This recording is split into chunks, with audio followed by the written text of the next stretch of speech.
मुगल भारत क्यों आए? मुगल वंश का भारत आगमन इतिहास में एक महत्वपूर्ण घटना थी जिसने भारतीय उपमहाद्वीप की सामाजिक, सांस्कृतिक, राजनीतिक और आर्थिक संरचना को गहराई से प्रभावित किया।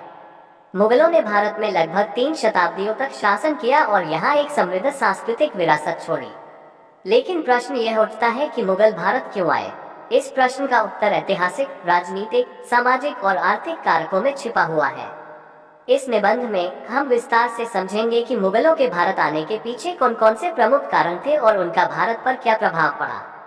मुगल वंश की स्थापना बाबर ने की थी, जो तैमूर और चंगेज खान का वंशज था। 1526 में पानीपत की पहली लड़ाई में इब्राहिम लोदी को हराकर उसने भारत में मुगल साम्राज्य की नींव रखी।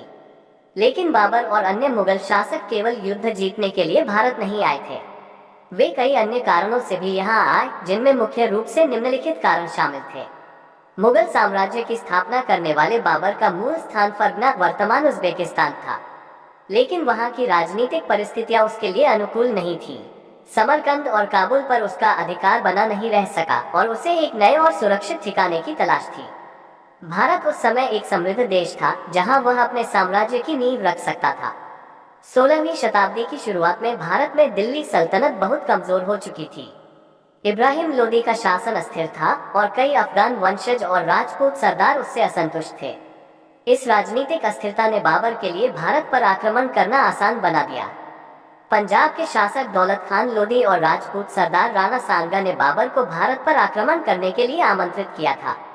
उन्होंने बाबर से इब्राहिम लोदी को हराने में मदद मांगी थी, जिससे बाबर को भारत में प्रवेश करने का एक अच्छा अवसर मिल गया। मुगलों के भारत आने का सबसे बड़ा कारण इसकी आर्थिक समृद्धि थी।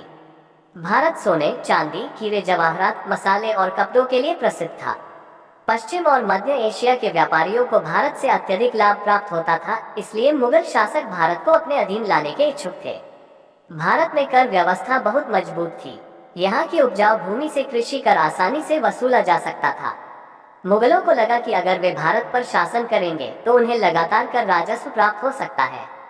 भारत के पास एशिया के प्रमुख व्यापार मार्गों का नियंत्रण था। बाबर और अन्य मुगल शासकों ने इन व्यापार मार्गों पर नियंत्रण करने के लिए भारत पर अधिकार जमाने का प्रयास किया। बाबर ने कई बार समरकंद पर अधिकार करने का प्रयास किया, लेकिन वह हर बार असफल रहा। अंततः उसने भारत की ओर रुख किया, जहां उसे दिल्ली सल्तनत की कमजोरी के कारण आसानी से विजय प्राप्त हो सकती थी। भारत की सेनाएं सामरिक रूप से उतनी संगठित नहीं थी जितनी कि बाबर की सेना। बाबर के पास तोपखाने और घुड़सवार सेना थी, जो भारतीय सेनाओं से कहीं अधिक शक्तिशाली थी। हालांकि मुगल शासकों ने धर्मनिरपेक्ष नीतियां अपनाई, लेकिन प्रारंभिक आक्रमणों के पीछे इस्लाम के प्रचार का विचार भी काम कर रहा था। कई तुर्क और मुगल शासक भारत को एक इस्लामी राज्य बनाना चाहते थे। भारत की समृद्ध सांस्कृतिक विरासत ने भी मुगलों को आकर्षित किया। उन्होंने यहाँ की स्थापत्य कला, संगीत और साहित्य को अपनाया और इसे समृद्ध किया। दिल्ली सल्तनत का अंत हो गया और एक नया मुगल साम्राज्य स्थापित हुआ।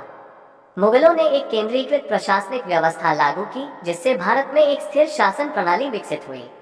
मुगलों ने अनेक भारतीय राजाओं को अपनी सत्ता में मिला लिया, जिससे भारत में एकीकृत शासन की शुरुआत हुई। मुगल काल में भारत की अर्थव्यवस्था बहुत समृद्ध हुई। कृषि उत्पादन बढ़ा और नई कृषि नीतियां अपनाई गईं। व्यापार और वाणिज्य में वृद्धि हुई। भारत की वस्त्र और हस्तशिल्प उद्योगों को बढ़ावा मिला। मुगलों ने हिंदू और मुस्लिम संस्कृतियों का मेल कराया, जिससे भारतीय समाज में गंगा जमुनी तहजीब विकसित हुई। मुगल स्थापत्य कला, जैसे कि ताजमहल, लाल किला और फतेहपुर सीकरी, भारतीय संस्कृति का एक अनमोल हिस्सा बन गई। फारसी भाषा और साहित्य का विकास हुआ। मुगल दरबार में संगीत और कला को बढ़ावा मिला। मुगलों ने भारत में तोपखाने और घुड़सवार सेना की शक्ति को बढ़ाया।